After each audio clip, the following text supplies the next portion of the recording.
우리가 살고 있는 지구는 우주의 거대한 무대에서 보면 하나의 작은 점에 불과합니다. 이 작은 점에서 인류는 언젠가 먼 우주에까지 자신의 존재를 알리고 싶어 했습니다. 하지만 단순히 탐사선을 쏘아 올리는 것만으로는 충분하지 않았습니다. 우리는 거기에 메시지를 실어야 했습니다. 그리고 그 메시지를 전하려면 통신이라는 과학의 다리가 필요했습니다. 통신이란 사실 아주 기본적인 원리에 바탕을 두고 있습니다. 쉽게 말해서 정보를 신호로 바꿔서 먼 곳으로 보내고 그 신호를 다시 원래 정보로 되돌리는 것입니다. 이 과정은 마치 먼 곳에 있는 친구에게 편지를 보내고 답장을 받는 것과 비슷합니다. 다만 여기서는 종이나 펜 대신에 전파를 사용합니다. 전파는 빛처럼 빠른 속도로 움직이는 에너지의 물결입니다. 시속으로 환산하면 무려 약 10억 8천만 킬로미터에 달합니다. 즉 1초에 지구를 7바퀴 반 돌 수 있는 속도입니다. 하지만 우주는 상상을 초월할 만큼 넓습니다. 이 빠른 전파조차도 우주에서는 답답할 정도로 느리게 느껴집니다. 예를 들어 지구와 달 사이의 거리는 약 38만 킬로미터입니다. 전파가 달까지 도달하는데 걸리는 시간은 약 1.3초입니다. 즉 우리가 여보세요 라고 부르면 상대방이 듣기까지 약 1.3초, 그리고 답을 듣기까지 다시 1.3초가 걸립니다. 합쳐서 2.6초, 마치 국제전화를 거는 것처럼 약간의 지연이 생깁니다. 그렇다면 화성은 어떨까요? 지구와 화성은 평균적으로 약 2억 2,500만 킬로미터 떨어져 있습니다. 전파가 이 거리를 오가는 데는 평균적으로 약 25분이 걸립니다. 즉 안녕이라고 보내면 그 인사가 돌아오는데 약 50분이 필요한 셈입니다. 그리고 태양계를 벗어난 거리에서는 어떨까요? 보이저 1호는 현재 약 245km 떨어져 있습니다. 전파가 거기에 도달하는 데만 약 22시간이 걸립니다. 지구에서 보내는 신호 한 번이 하루에 가까운 시간을 필요로 하는 이 상황은 인간이 상상할 수 있는 대부분의 통신 체계와는 완전히 다릅니다. 이 지연 문제를 조금 더 실감나게 설명해 보겠습니다. 가장 빠른 스포츠카로 시속 400km로 달린다고 가정합시다. 이 속도로 보이저 1호까지 가려면 무려 7,000년 이상이 걸립니다. 반면 전파는 단 하루면 도달할 수 있습니다. 그렇다 해도 통신 지연이 생긴다는 사실 자체는 변하지 않습니다. 어쨌든 우주 통신에서는 두 가지 중요한 문제가 동시에 나타납니다. 첫 번째는 지연 시간입니다. 우리가 말을 걸어도 답을 듣기까지 몇 시간, 심지어 며칠이 걸릴 수도 있습니다. 두 번째는 신호 약화입니다. 전파는 거리가 멀어질수록 점점 퍼져서 희미해집니다. 예를 들어 집에서 켜놓은 무전기를 1km 밖에서 듣는 것과 1000km 밖에서 듣는 것의 차이는 어마어마합니다. 실제로는 신호 세기는 거리의 제곱에 반비례합니다.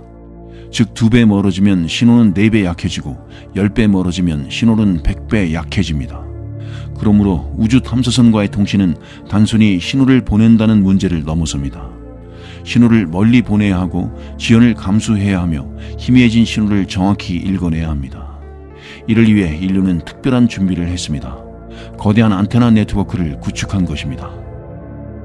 대표적인 예가 바로 미 항공우주국 나사의 DSN, Deep Space Network입니다. 이 네트워크는 미국 캘리포니아, 스페인 마드리드, 호주 캔버라 세 곳에 지름 70m짜리 초대형 접시 안테나를 설치하여 지구가 자전해도 끊임없이 우주 탐사선과 통신할 수 있도록 설계되었습니다. 지름 70m는 어느 정도 크기일까요? 간단히 말하면 축구장 절반을 덮을 수 있을 정도의 크기입니다. 이 거대한 길을 통해 인류는 태양계를 벗어나 달려가는 작은 탐사선의 희미한 신호를 여전히 포착하고 있습니다. 하지만 그럼에도 불구하고 우주는 너무나 크고 신호는 너무나 약합니다. 지금 이 순간에도 보이저는 지구를 향해 신호를 보내고 있습니다. 그 신호는 22시간을 달려와 지구의 초거대 기위에 겨우 닿습니다. 그리고 과학자들은 그 희미한 속삭임을 해독하여 다시 이야기의 조각을 맞추고 있습니다. 지구에서 신호를 보내는 일, 그것은 단순한 과학기술을 넘어 먼 우주에 손을 내미는 인류의 작지만 강렬한 의지의 표현입니다. 하지만 이 여정은 이제 시작에 불과했습니다. 탐사선이 태양계를 벗어나면서 통신은 더 큰 벽을 만나게 됩니다. 지구에서 출발한 우주 탐사선은 처음에는 비교적 쉽게 우리와 대화를 나눌 수 있습니다. 지구와 화성, 목성, 심지어 토성까지도 통신은 느려지긴 해도 여전히 잘 이루어집니다. 하지만 태양계의 경계를 넘어서기 시작하면 상황은 급격히 달라집니다. 태양계를 둘러싼 마지막 경계선은 태양권 헬리오스피어입니다. 이것은 태양에서 뿜어져 나오는 강력한 입자들이 만들어낸 일종의 거대한 보호막입니다. 그리고 태양풍이 뻗어나가다가 결국 은하계에서 불어오는 입자 흐름에 밀리면서 만들어진 경계는 태양권 계면 헬리오포즈라고 부릅니다. 헬리오포즈는 지구로부터 약 180억 킬로미터 떨어진 곳에 위치합니다. 이는 지구와 태양 사이의 거리의 약 120배에 해당하는 엄청난 거리입니다. 이곳을 넘어선다는 것은 마치 인류가 태양이라는 모태를 떠나 우주의 망망대해로 나아가는 것과 같습니다. 그런데 이 경계를 넘으면 통신의 조건은 상상 이상으로 악화됩니다. 첫 번째 문제는 신호 세기의 급격한 약화입니다. 거리의 제곱에 반비례한다는 법칙은 여전히 냉정하게 작용합니다. 보이저 1호가 태양권 계면 헬리오포즈를 통과했을 때 지구에서 받은 그 신호의 강도는 겨우 20와트 전구 정도의 출력이었습니다. 그리고 지구에 도착했을 때는 이 신호는 무려 10억분의 1와트 수준으로 약해졌습니다. 쉽게 비교하면 지구 반대편에서 들려오는 모기 소리를 듣는 것보다도 더 미세한 신호를 과학자들은 포착하고 해석해낸 것입니다. 두 번째 문제는 우주 공간 자체의 방해입니다. 태양권 계면의 바깥은 태양풍이 사라지고 대신 은하풍이 지배하는 영역입니다. 이곳은 뜨거운 플라즈마 입자들이 가득하고 우주 방사선이 마구 흩날립니다. 이런 복잡한 배경 소음은 전파를 흐트리고 신호를 더 약하게 만들거나 변형시킵니다. 세 번째 문제는 지구의 환경적 한계입니다. 지구 대기권은 전파를 일부 흡수하거나 굴절시키기도 합니다. 또한 지구 자체의 잡음, 예를 들어 TV, 라디오, 휴대전화 등 수많은 인공 전파가 배경에 깔려 있기 때문에 외계로부터 오는 미세한 신호를 분리해내는 일은 마치 시끄러운 시장 한복판에서 작은 속삭임을 찾아내는 것과 같은 난이도를 요구합니다. 이런 모든 난관을 극복하기 위해 과학자들은 초정밀 수신 장치, 저잡음 수신 시스템, 대형 안테나 배열을 총동원합니다. 나사의 딥스페이스 네트워크는 여전히 70m짜리의 거대한 접시를 하늘로 향하게 하고 약한 신호를 한 줄기 실처럼 모아냅니다. 하지만 그럼에도 불구하고 신호는 점점 더 희미해집니다. 태양계 안에서는 겨우 10분, 20분이었던 통신 지연이 이제는 20시간, 22시간, 심지어는 하루를 넘게 기다려야 합니다. 신호 하나를 보내고 응답받는데 거의 이틀이 걸리는 상황. 이것은 사실상 실시간 통신이 불가능하다는 것을 의미합니다. 비유하자면 이렇습니다. 우리는 조용한 밤하늘에 작은 불꽃을 띄우고 그 불빛이 우주 끝까지 가기를, 그리고 언젠가 누군가가 그 불빛을 알아채고 답장을 보내주기를 기다리는 것과도 같습니다. 더구나 신호가 약해질 뿐만 아니라 탐사선 자체의 에너지도 점점 줄어듭니다. 보이저 1호와 2호는 원자력 전지를 작동하고 있지만 이 전지도 서서히 수명을 다해갑니다. 에너지가 줄어들수록 송신 출력은 더 약해지고 통신은 더더욱 힘들어집니다. 결국 어느 순간이 오면 보이저는 신호를 보내지 못하게 될 것이고 지구는 대답할 수 없는 하늘을 향해 귀를 기울이게 될 것입니다. 태양계의 경계를 넘는다는 것은 단지 거리의 문제가 아닙니다. 그것은 곧 시간과 공간이 인간에게 부여하는 냉혹한 제약을 의미합니다. 우리는 이 벽을 인식했습니다. 그리고 그 벽을 넘기 위해 또 다른 방법을 찾아야 했습니다. 1977년 지구에서는 두 개의 작은 탐사선이 차례대로 우주를 향해 발사되었습니다.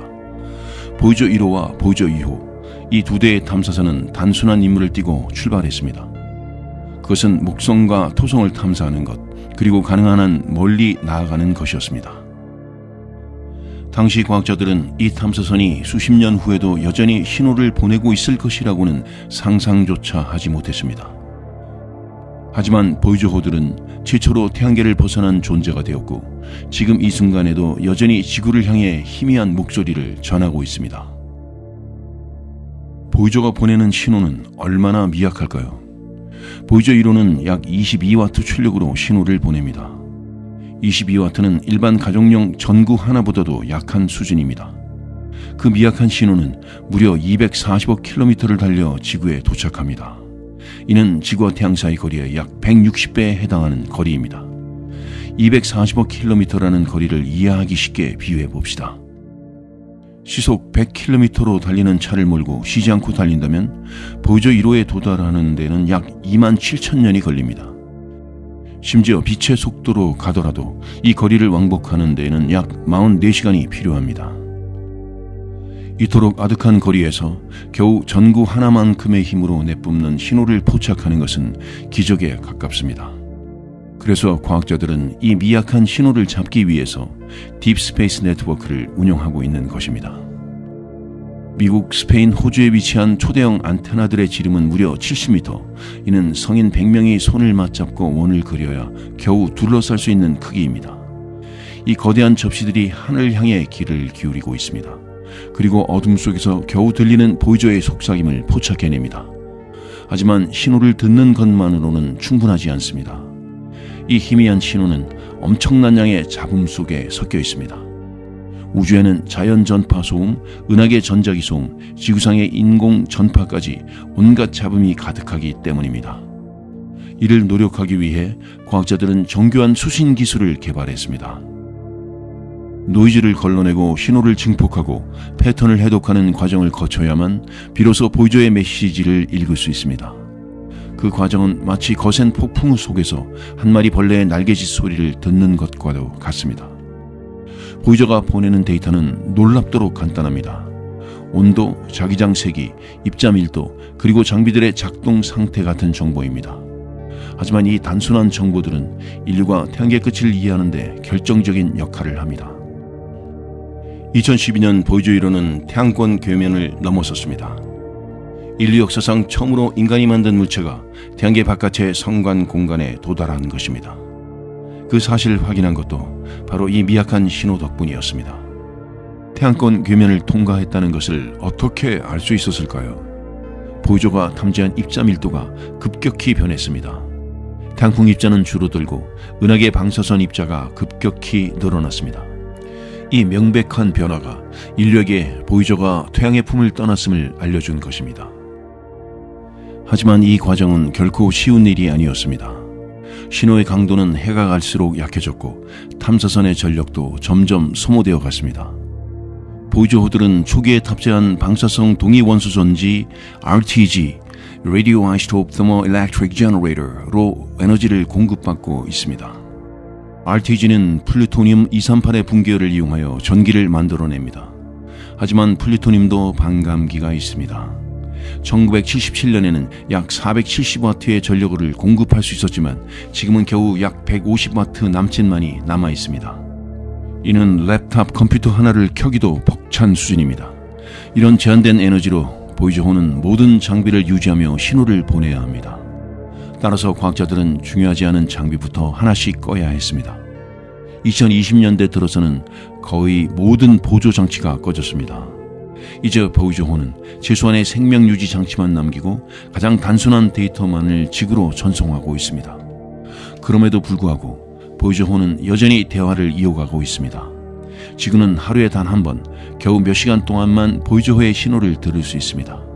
그리고 그 몇 시간 동안 과학자들은 숨을 죽이며 우주의 끝자락에서 들려오는 마지막 이야기를 받아 적습니다. 보이저호의 대화는 점점 느려지고 희미해지고 있지만 그 존재 자체가 인류에게 던지는 메시지는 명확합니다. 우리는 갈 수 있다. 우리는 벽을 넘을 수 있다. 하지만 이 대화도 영원하지는 않습니다. 보이저호는 앞으로 몇 년 안에 모든 에너지를 소진하고 침묵하게 될 것입니다. 그때가 오면 지구는 아무리 귀를 기울여도 더는 그들의 목소리를 들을 수 없게 될 것입니다. 지금 이 순간에도 보이저호는 지구를 향해 신호를 보내고 있습니다. 하지만 우리는 알고 있습니다. 그 신호가 영원히 지속되지 않을 것이라는 것을 말입니다. 보이저호의 에너지원인 방사성 동위원소 전지는 매년 조금씩 힘을 잃고 있습니다. 플루토늄 238은 반감기가 약 88년입니다. 즉 88년이 지나면 생산할 수 있는 에너지가 절반으로 줄어듭니다. 그리고 시간이 흐를수록 그 에너지는 계속 줄어들 것입니다. 이제 일반 가정용 전구 2개를 겨우 밝힐 수 있는 수준인 겨우 150W 남짓한 힘으로 버티고 있습니다. 보이저호는 이 소중한 에너지를 아껴 쓰기 위해 자기장 센서, 플라즈마 검출기, 저에너지 입자 감지기 등 과거에는 모두 가동되던 장비들이 이제는 모두 꺼진 상태입니다. 어찌됐든 간에 보이저호는 계속해서 은하를 가로질러 날아갑니다. 시속 약 6만 1000km의 속도로 날아가고 있는데 이는 하루에 약 146만 km, 즉 지구와 달 거리의 약 4배를 넘게 이동하는 속도입니다. 하지만 은하는 광대합니다. 가장 가까운 별까지도 수십 년, 수백 년이 걸리는 거리입니다. 보이저 1호는 약 4만 년 후에 지구에서 가장 가까운 별 중 하나인 글리제 445 방향으로 접근할 것으로 예상됩니다. 하지만 그 거리조차도 글리제 445에 도착하는 것이 아니라 몇 광년 떨어진 곳을 지나칠 뿐입니다. 그 후 보이저호는 아무도 없는 우주를 수십만 년, 수백만 년 동안 떠돌게 됩니다. 어떤 별에도 포섭되지 않고 어떤 행성에도 착륙하지 않고 그저 성강 공간을 유영하는 고독한 존재로 남게 될 것입니다. 보이저호에는 작은 금속판이 하나 실려 있습니다. 골든 레코드라 불리는 이 판에는 지구의 소리, 음악, 인류의 인사말, 그리고 지구 생명의 흔적이 기록되어 있습니다. 미국의 천문학자 칼 세이건과 그의 동료들은 혹시라도 먼 미래에 외계 지성체가 보이저를 발견하게 될 경우를 대비하여 이 메시지를 실어보냈습니다. 그러나 그 가능성은 거의 제로에 가깝습니다. 우주의 광막한 어둠 속에서 지름 3.7m짜리 작은 탐사선을 발견할 확률은 지구에서 떨어뜨린 바늘을 대서양 바닥에서 찾는 것보다도 낮습니다. 그렇다면 왜 보이저호는 여전히 소중한 존재일까요? 그것은 단순히 탐사선 하나를 잃는 문제가 아니라 인류가 처음으로 우주에 던진 질문이 사라진다는 것이기 때문입니다. 우리는 여기에 있었다. 이 한 문장을 증명하기 위해 보이저호는 지금도 자신의 마지막 에너지를 다해 신호를 보내고 있습니다. 우리는 태양계를 넘어 더 먼 우주로 나아가기 위해 또 한 번 통신의 한계를 넘어서야 합니다. 그래서 과학자들은 새로운 방법을 찾아내기 시작했습니다. 그 방법 중 하나가 바로 광통신, Optical Communication입니다. 광통신은 전파 대신 레이저 빛을 이용하여 데이터를 전송하는 기술입니다. 레이저는 전파보다 훨씬 좁고 강한 빔을 만들 수 있습니다. 전파가 부드러운 손전등이라면 레이저는 바늘 끝처럼 날카롭고 집중된 빗줄기입니다. 집중도가 높다는 것은 곧 더 먼 거리까지 더 적은 에너지로 더 많은 정보를 보낼 수 있다는 의미입니다. 실제로 레이저를 이용하면 같은 출력으로도 전파 대비 10배 이상 많은 데이터를 전송할 수 있습니다. 예를 들어 기존 전파 방식으로는 1초에 100메가비트 전송이 가능했다면 레이저를 이용하면 1초에 1기가비트 전송도 가능합니다. 또한 레이저는 대역폭이 넓습니다. 쉽게 말해 더 많은 차선이 생긴다는 뜻입니다. 차선이 많아지면 차들이 더 빠르게 오갈 수 있는 것처럼 정보의 양도 기하급수적으로 늘어납니다. 나사는 이미 이 가능성을 실험하고 있습니다. DSOC, Deep Space Optical Communications 프로젝트가 대표적입니다. 이 프로젝트는 지구와 멀리 떨어진 탐사선 사이에 레이저 통신을 성공적으로 구축하는 것을 목표로 하고 있습니다. 2024년 11월 나사는 심우주 광통신 시험을 위해 사이키 탐사선에 광통신 장비를 탑재해 발사했습니다. 이 실험은 인류가 향후 달, 화성, 더 나아가 외행성까지 레이저 통신을 실현할 수 있는지 여부를 가늠하는 중요한 이정표가 될 것입니다. 여기서 사이키 탐사선이란 나사가 2023년 10월 13일에 발사한 심우주 탐사선으로 목표는 화성과 목성 사이에 위치한 금속 소행성 사이키를 탐사하는 것입니다. 또한 광통신에도 한계는 분명 존재합니다. 레이저 빔은 매우 좁기 때문에 송신기와 수신기의 정렬이 매우 정확해야 합니다. 조금만 빗나가도 신호가 완전히 사라질 수 있습니다. 지구와 달 거리에서는 문제가 되지 않지만 수십억 킬로미터 떨어진 거리에서는 정밀도가 극도로 중요합니다. 또한 광통신은 지구 대기의 영향을 강하게 받습니다. 구름이나 먼지, 대기층의 흔들림이 빛을 왜곡하거나 차단할 수 있습니다. 그래서 광통신은 지구궤도 위나 달 혹은 화성에 전용 수신소를 건설하는 방안도 함께 논의되고 있습니다. 그리고 또한 훨씬 더 미래를 내다본 과학자들은 양자통신, 퀀텀 커뮤니케이션의 가능성까지 탐색하고 있습니다. 양자통신은 빛의 입자인 광자를 이용하여 정보를 주고받는 방식입니다. 특히 양자 얽힘이라는 현상을 활용하면 두 광자가 아무리 멀리 떨어져 있어도 한쪽의 상태 변화가 즉시 다른 쪽에 전달될 수 있습니다. 이론상으로는 양자 얽힘을 이용하면 빛의 속도 제한조차 넘을 수 있을지도 모릅니다. 하지만 현재 양자통신은 실험실 수준을 벗어나지 못하고 있습니다. 몇 킬로미터 거리에서 얽힘 상태를 유지하는 것도 매우 어려우며 수십억 킬로미터 거리에서는 아직 현실화할 수 있는 기술이 존재하지 않습니다. 게다가 양자 얽힘을 이용한 통신은 정보를 직접 전달하는 것이 아니라 암호화나 동기와 같은 방식에 적합합니다.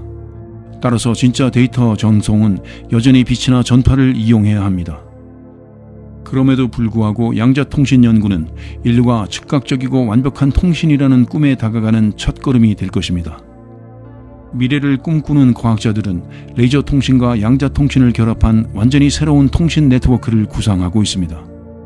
우리가 지금 경험하는 수시간, 수일의 통신 지연을 넘어 지구와 다른 행성, 심지어 다른 행성계 사이에서도 실시간의 대화를 나눌 수 있는 시대가 올지도 모릅니다. 아직은 먼 길입니다. 그럼에도 불구하고 우리는 우주를 향해 대화하기를 멈추지 않을 것입니다.